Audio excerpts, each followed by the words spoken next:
jeg frågar, ska vi prata engelska eller danska? Och så säger de alltid engelska.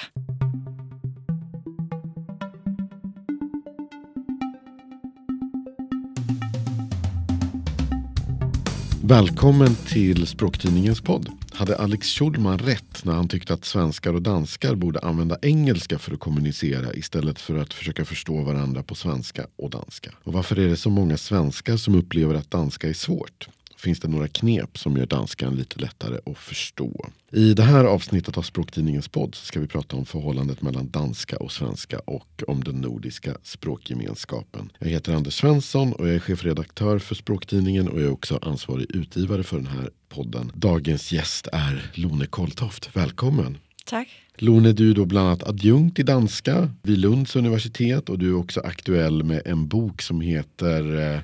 Jag tror att du får säga titeln så att det låter idiomatiskt. Klogare på dansk språk. En håndsräkning till svensktalande.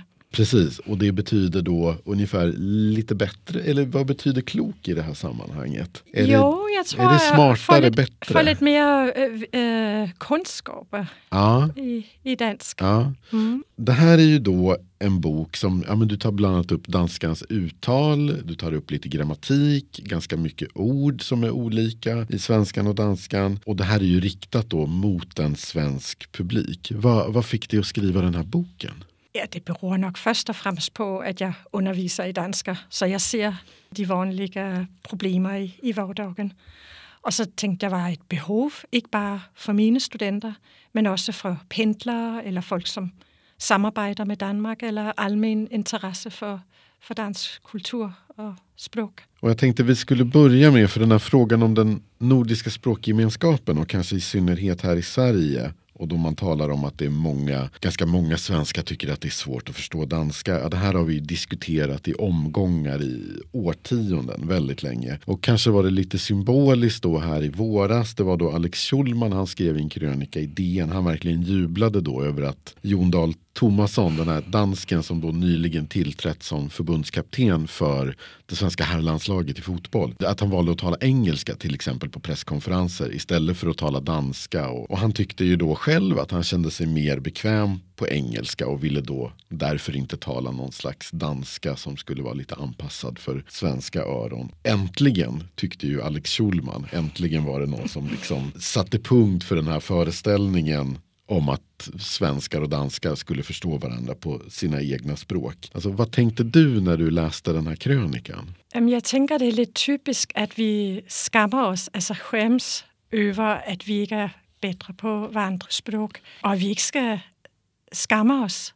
Att det är fel, alltså det är förkert att vi skammar oss. Och det är bara ett försök. Och jag tycker lite att det är sådan här lite ett förlust eller ett tab och säga okej, vi ger upp. Jag tänker att man kan använda engelsk som støttespråk och så kommer det lite efter lite och så tror jag han vill uppleva om han blandar ihop båda språken så blir han förstådd.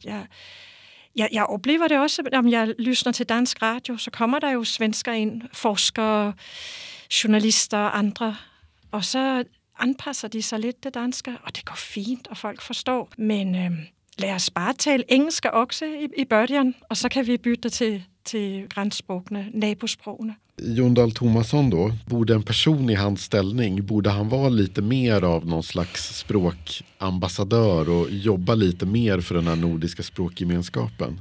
Nej, han får göra vad han vill och han är ett internationellt professionellt organisation och det på samma sätt alltså fotboll är ju en global sport, en verdenssport. Så jag förstår, att han är så van vid att tala engelsk. Det är lite synd. Jag tycker han skulle försöka så inte skamma sig. Hur ofta får du höra ungefär de här åsikterna som Alex Schulman ger uttryck för? Att ganska många svenskar tycker att danska är svårt att förstå. Hur ofta får du höra det? Ja, ofta. Jag var på en fest här i fredags och pratade med olika människor som jag inte känner förut. Och där var flera som uttryckte det. Men der var også mange, som bare lyssnade till mig och gärna ville förstå och ville gärna tala dansk och svensk. Men der är också folk, som så uttrycker de her synspunkter, at det är så jobbigt. Och så säger jag, okej, vi forsøger. Og når jeg akkommoderer, så okej, så kan det være att de också gör det lite. Så. Och ackommodera, då menar du att du anpassar dig lite? Ja, precis. Och det gör jag. Jag väljer ord som jag vet blir förstått. Ja. Hur anpassar du ditt uttal? För det gör du lite också nu när vi sitter och pratar här. Ja, för jag tänker ju att det kan vara folk i till exempel Stockholmstrakten som lyssnar till den här. Så jag gör det också. Istället för att säga gör så kan det vara att säga gör. Eller ska säga kage, så säger jag koka. Alltså, så jag nedtoner mina diftonger, alltså de här dobbelte vokallyde som är i dansk, och uttalar lite hårdare konsonanterna som jag inte vill göra i dansk. Fordi dansk vil være, hvis jeg skal sige hårdere, skal jeg sige hårdere. Så der er meget, som forsvinder i dansk. Reduktioner, og der vil jeg så forsøge at sige dem, når jeg taler her.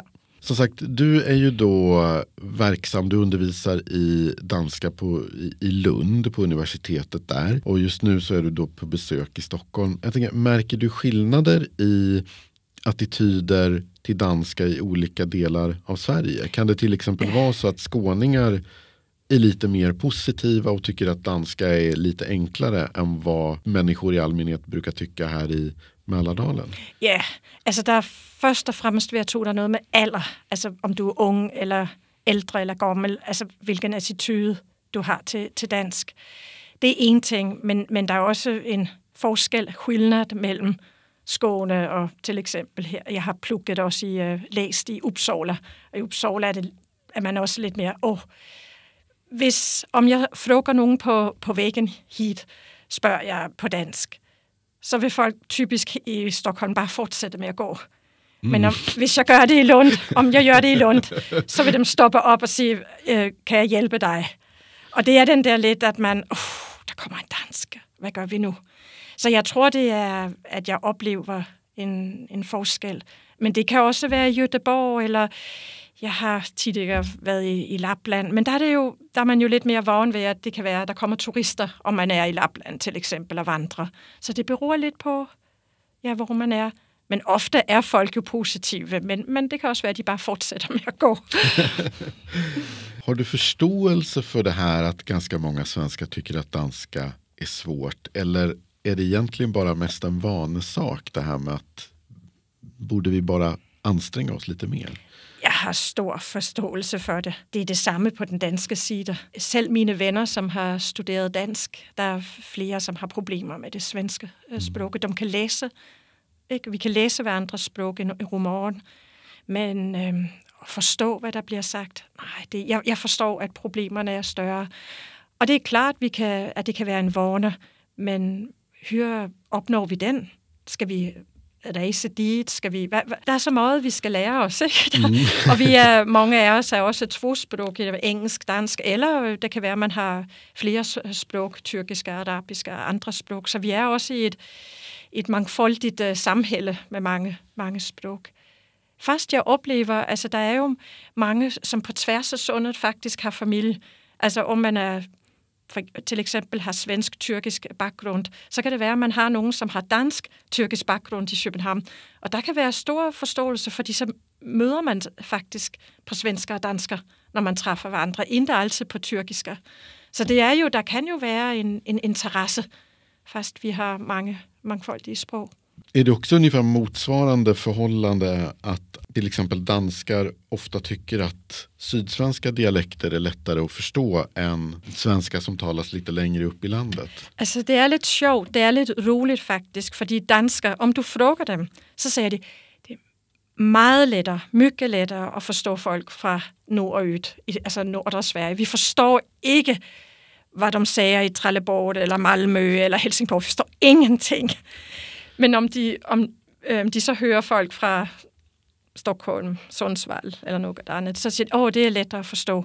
Men så er der faktisk nogen, som har gjort nogle undersøgninger, og de viser, at det er noget mentalt, som danskerne tror. De forstår faktisk ikke bedre det mellemsvensker, som de tror.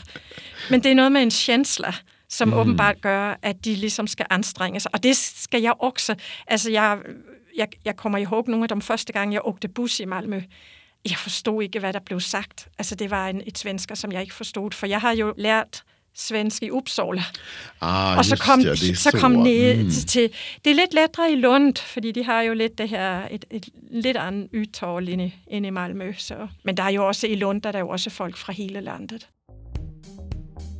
Du lyssnar på Språktidningens podd. Om du inte redan läser Språktidningen så kan du testa 2 nummer av den tryckta tidningen för bara 129 kronor. Då går du in på spraktidningen.se/129, alltså spraktidningen.se/129, skrivet med siffror då. Du kan också testa 3 månader av vår digitala upplaga för bara 49 kronor.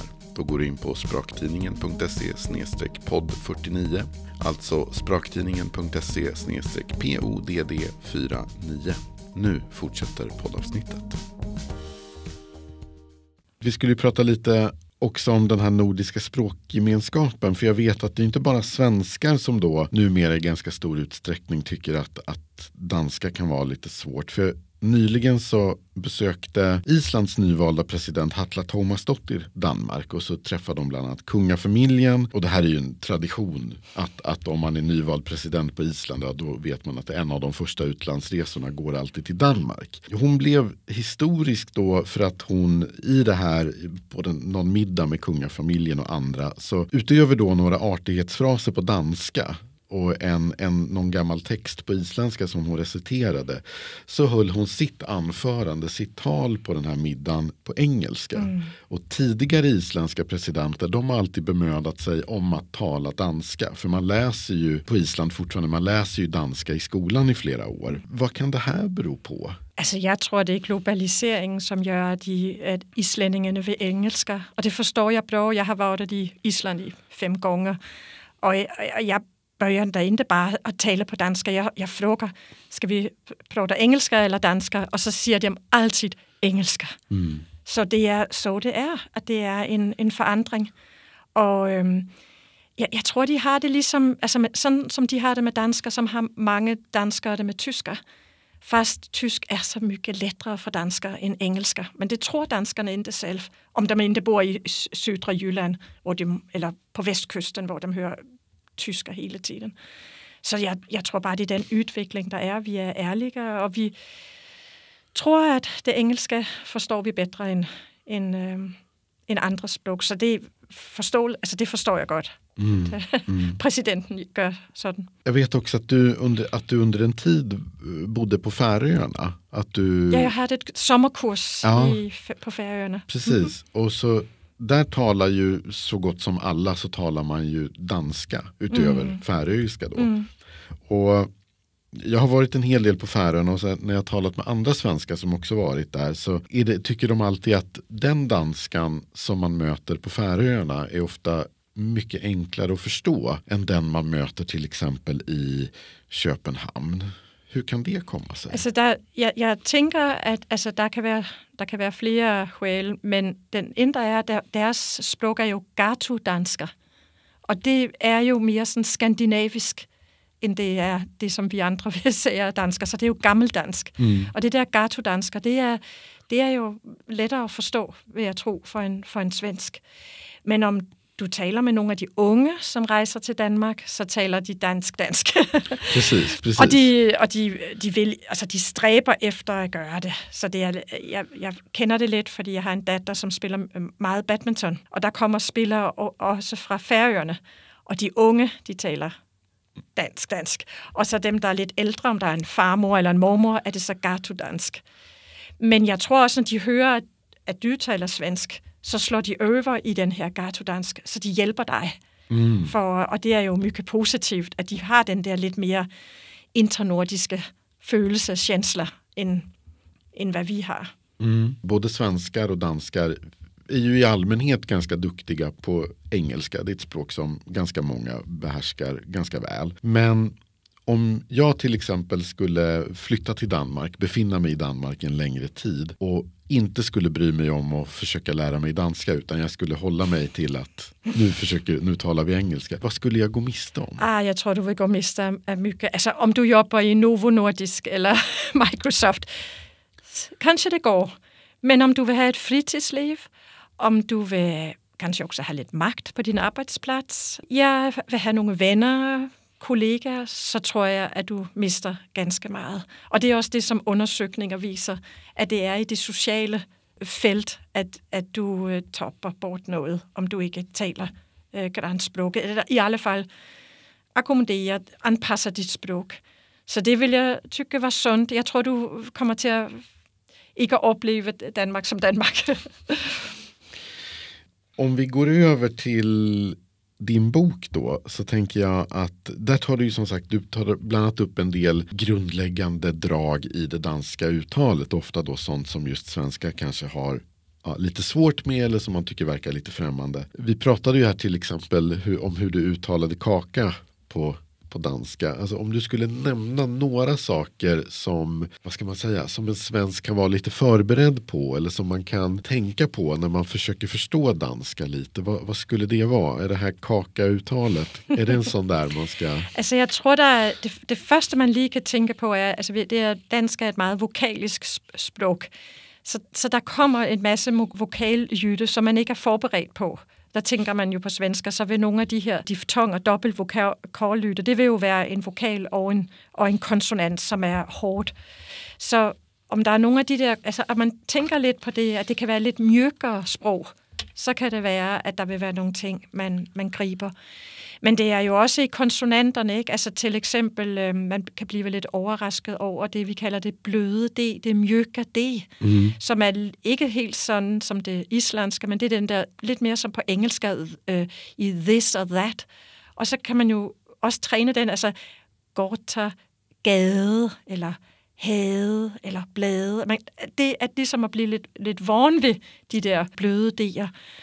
Og så lytte til stammen af ordet, fordi det kan være svært at høre det sidste. Så man ligesom isolerer det lidt, fordi man tænker, hvor blev det af? Til eksempel, når man rejser til Østjylland, altså hele Aarhus-området, det store vækstområde i Jylland, så vil det jo være Aalborg, Aarhus, Vejle, Kolding, at der kan være noget, hvor man ikke har de her slyttet på ordene, altså svar, de forsvinder helt, den her til sidst.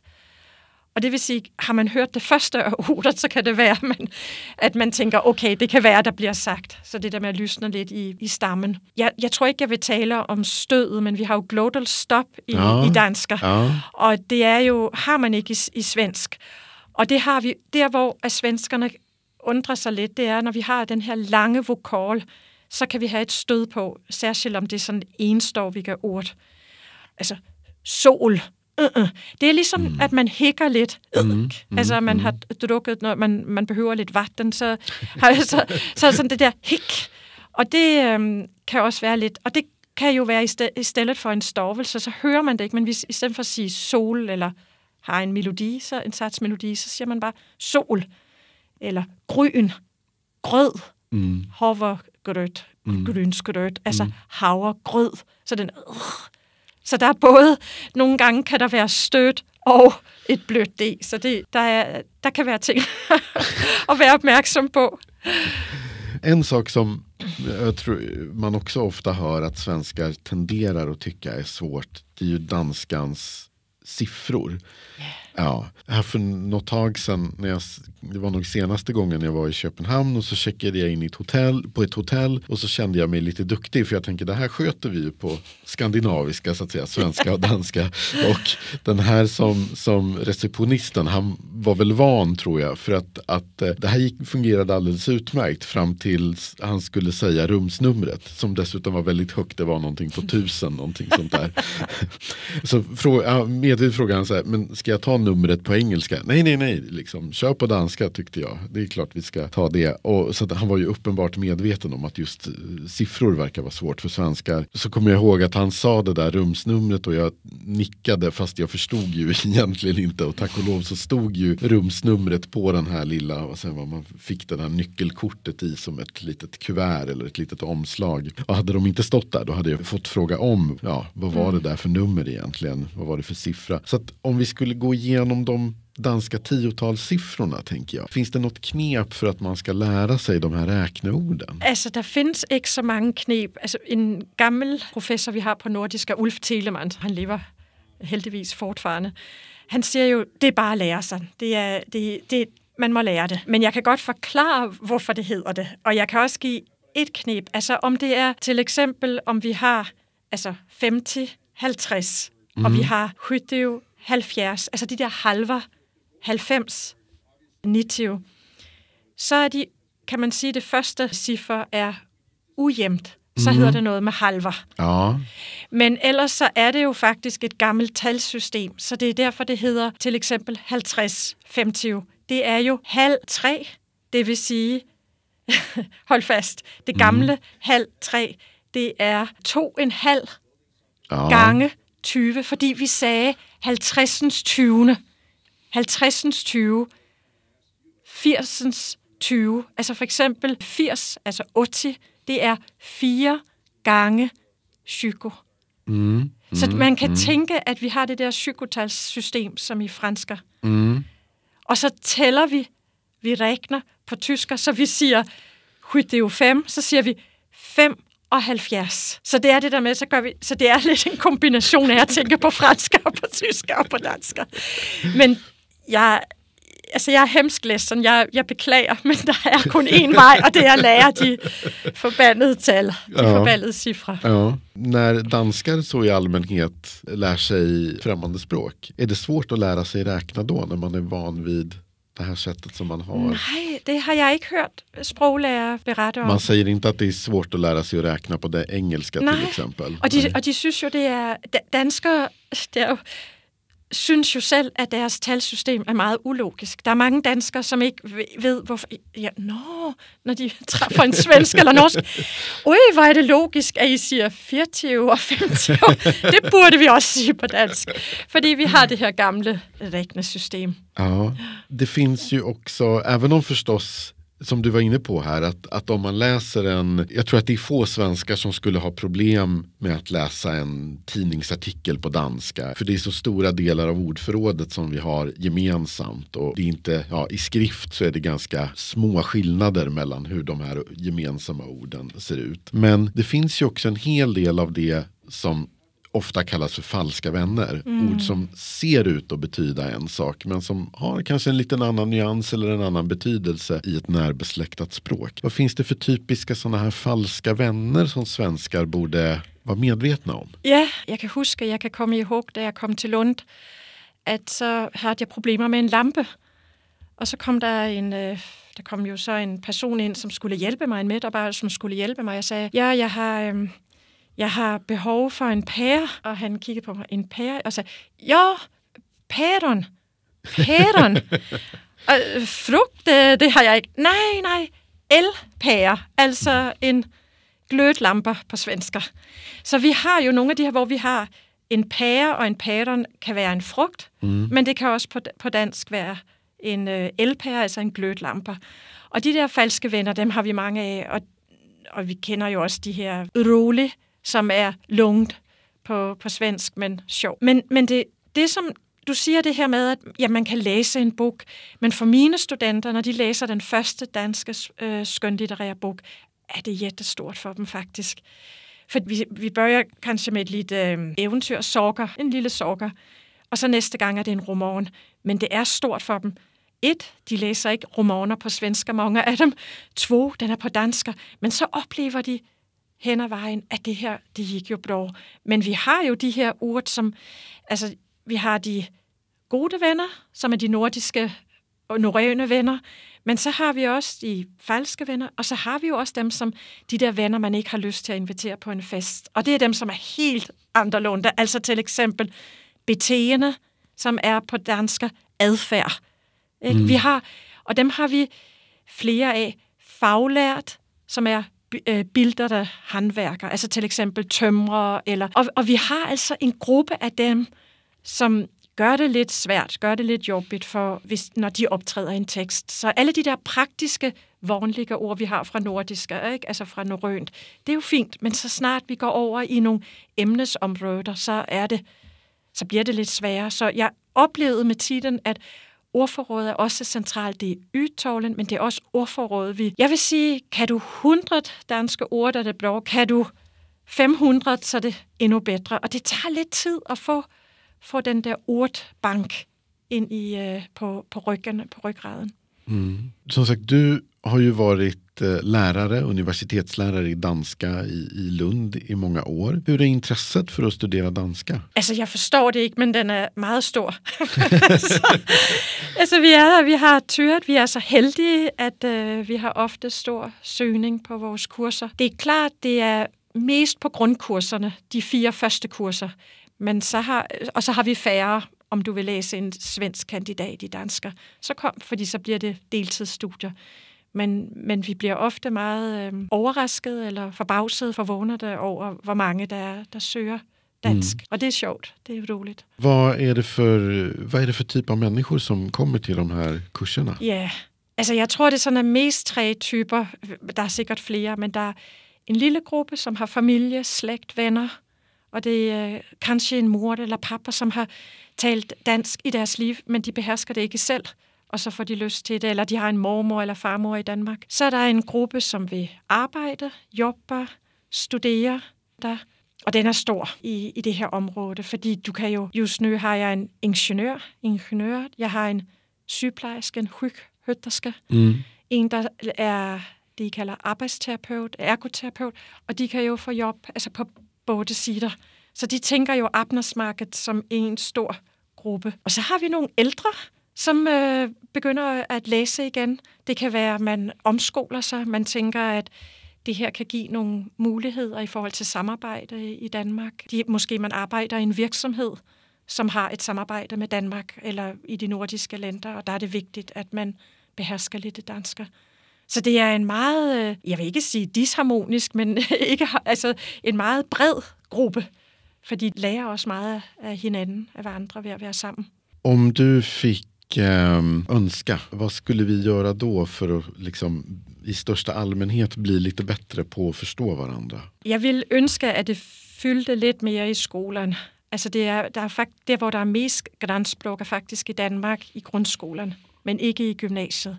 Og her er der en lille bitte i skolen. Jeg tror, det der med at introducere lidt almen for sprog i skolen vil være bra. Og så er det jo det samarbejde, der er. Og så stop med at skamme sig og bare kaste sig ud i det. Der er en dansk forsker, som gjorde sådan en undersøgelse, som viser, at når vi pendler de første 2 måneder, det her sprogbord, tager man imod det, så er det faktisk efter de 2 måneder, som pendler, eller man har jobbet i et andet land, så er det der. Og det er, når det er Danmark, Norge, Sverige og noget selvfølgelig Finland, men også Færøerne. Så det er noget med at kaste sig lidt ud i det, og så bruge. Engelsk skal ikke være forbudt, men det skal være som en hjælp i vægen dit mod, at vi taler sammen på vores sprog. Tak så mycket, Lone Koltoft. Selv tak, jeg måtte komme. Og din bok, Klokere på dansk. Prøv at sige det, du siger det fint. Klogere på dansk. Klogere på dansk sprog. Flot. Ja, tack. Det där var... Nej, jag vet inte. Jo, det var godt. Jag får skylla på att jag kommer från Mälardalen. Den finns ute i handeln nu. Prenumerera gärna på Språktidningens podd i din poddspelare och följ oss i sociala medier så att du inte missar något avsnitt. Vi finns på Facebook, Instagram, X, LinkedIn och Threads. Tack så mycket och på återhörande.